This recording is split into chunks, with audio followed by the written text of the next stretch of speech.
Hi, ladies. This is going to be hopefully a quick message, and it's going to be about what you can eat and not eat. I just keep seeing how people twist Peter's vision, and it just grieves me tremendously because it's literally right there. So, on what his vision really means, and I don't know why people don't. It's right there. So it's not a teaching. It's just going to be me reading verses. But before I get into it, the Father says, be holy for I'm holy. He wants us to be a set apart people. And he also wants us to keep our vessels clean, That's why he has a set of instructions. And I just get mind boggled on why our scriptures get cherry picked a lot. It's written right there, all the instructions. And before I get to it, just keep these scriptures in mind, like Malachi 3:6. For I am the Lord, I change not. Therefore you sons of Jacob are not consumed. He doesn't change. His law has not changed. And then Hebrews 13:8. Yeshua Messiah is the same yesterday and today and forever. So he came to teach what the Father put in his mouth to teach. And he came and did the Father's will. So it didn't change. I just don't understand why no one sees this. I mean, I guess I do. You're being disobedient, so you don't have the Holy Spirit of truth. I mean, have you received the Holy Spirit of truth? Yeshua says, if you love me, keep my commandments, and I will pray to the Father to send you the helper, the comforter, the spirit of truth that the world cannot receive nor see. That's in John 14. And then in Acts 5, it's like if you're obedient, you're going to have the Holy Spirit of truth, who's going to teach you all things.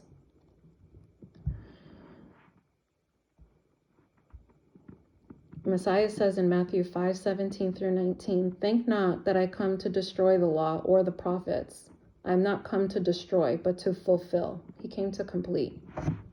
For verily I say unto you, till heaven and earth pass, one jot or one tittle shall in no wise pass from the law, till all be fulfilled. Did the earth pass away?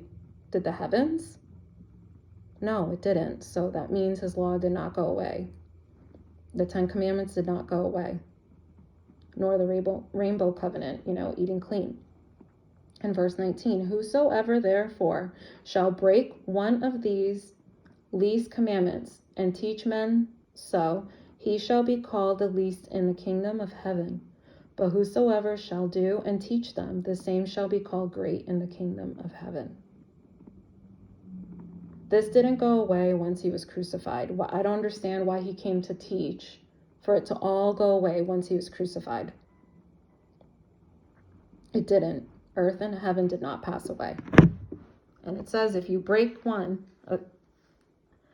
of these least commandments and teach men to do so, you shall be least in the kingdom of heaven. It's right here. I'm going to read Deuteronomy 14. And I suggest you read Leviticus 11. I mean, he repeats twice about what's clean and unclean for animals. Even Noah knew. When he was collecting all the animals that had to go into the ark, 2 unclean went in, and then there were 7 pairs of clean animals. God has a purpose for everything. So you got to ask yourself, what are the unclean animals? Some of these animals, some of the sea creatures like octopus, fish, clams, shrimp, they're filter feeders. They're bottom feeders in the ocean. And people love to eat these sea creatures. Just look up the purpose of the unclean, and hopefully that'll help you. But you should really want to just obey him. If you love him, you will do so. Deuteronomy 14. Ye are the children of the Lord your God. Are you his child? You shall not cut yourselves, nor make any baldness between your eyes for the dead. For thou art a holy people unto the Lord thy God, and the Lord has chosen thee to be a peculiar people unto himself, above all the nations that are upon the earth. Thou shalt not eat any abominable thing. So it's an abomination to him, eating these things that he says not to.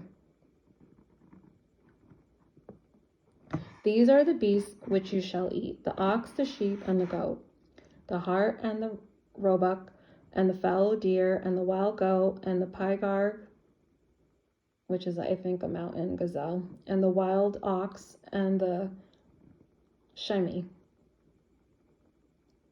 and every beast that parteth the hoof, and cleaveth the cleft into two claws, and cheweth the cud among the beasts, that you shall eat.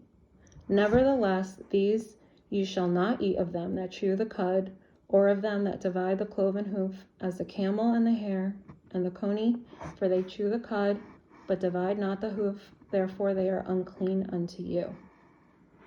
And the swine, because it divideth the hoof, yet cheweth not the cud, it is unclean unto you. You shall not eat of their flesh, nor touch their dead carcass. These you shall eat of all that are in the waters. All that have fins and scales you shall eat. And whatsoever have not fins and scales you may not eat. It is unclean unto you. Of all clean birds you shall eat, but these are they of which you shall not eat: the eagle, and the ostrich, and the osprey, and the glede, and the kite, and the vulture after his kind, and every raven after his kind, and the owl, and the nighthawk, and the cuckoo, and the hawk after his kind, the little owl, and the great owl, and the swan, and the pelican, and the eagle, and the cormorant, and the stork, and the heron after her kind, and the lapwing, and the bat, and every creeping thing that flieth is unclean unto you. They shall not be eaten, but of all clean fowls you may eat.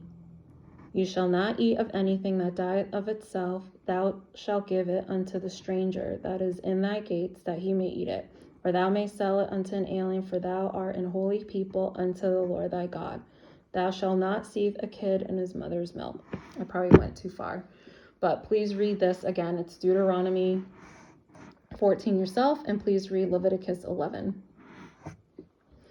And then in Acts 10, I suggest read Peter's vision in context, read the whole chapter in context, but I'm just going to read from verse 26 to 28.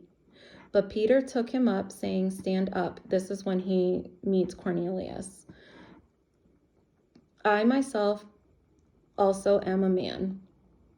And he talked with him. He went in and found many that they were come together. And this is verse 28, which everyone seems to miss. And he said unto them, You know how that it is an unlawful thing for a man that is a Jew to keep company, or come unto one of another nation. But God hath showed me that I should not call any man common or unclean. It's right there. His vision had to do with men that were not Jews or in covenant with the Father. They were considered a heathen, pagan, Gentile, and here it says another nation. That's what it means. In the temple they had, please research this for yourself, but at the temple they had the Gentiles separated from the Jews. They were considered unclean, but you're no longer a Gentile now. So this is what the vision for, that Peter had, this is what it meant.